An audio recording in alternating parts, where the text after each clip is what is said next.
This is just a sample of the audiobook. To get the complete audiobook, access the link posted in the first comment. 3. Do heaven and earth, then, contain the whole of you, since you fill them?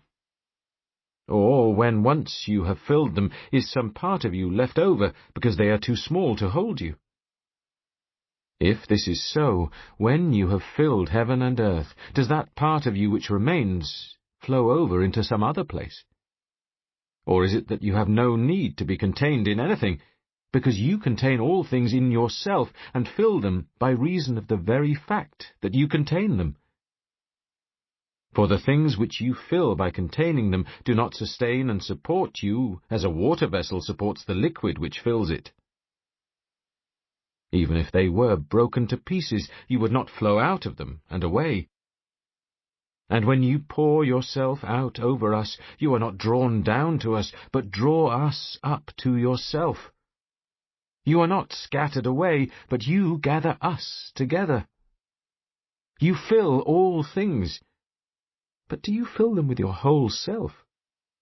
Or is it that the whole of creation is too small to hold you, and therefore holds only a part of you? And is this same part of you present in all things at once?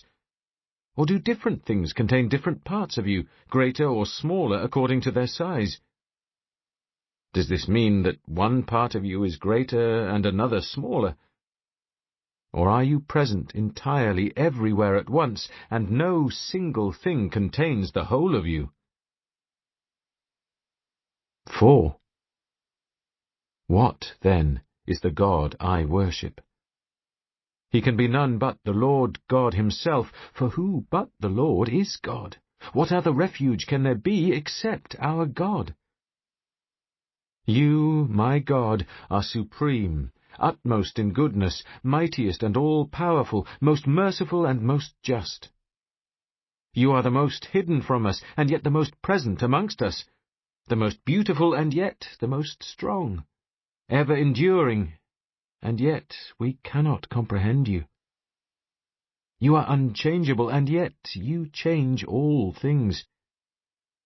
You are never new, never old, and yet all things have new life from you. You are the unseen power that brings decline upon the proud. You are ever active, yet always at rest. You gather all things to yourself, though you suffer no need.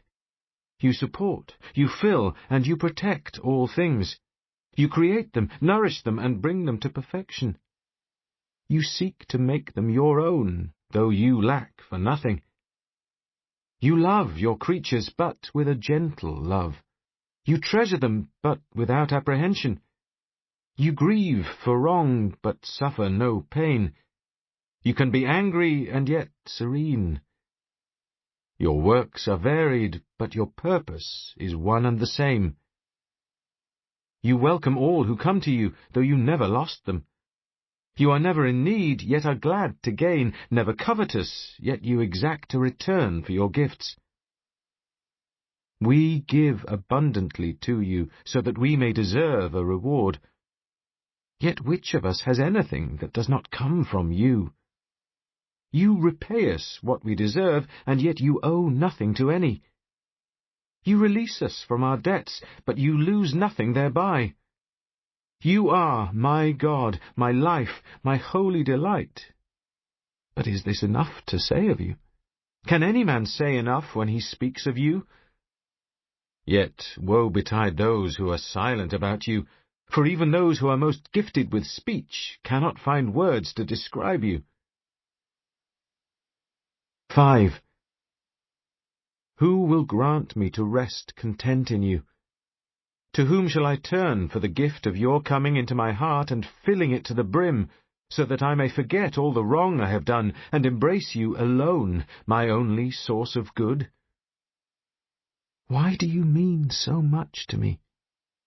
Help me to find words to explain. Why do I mean so much to you that you should command me to love you?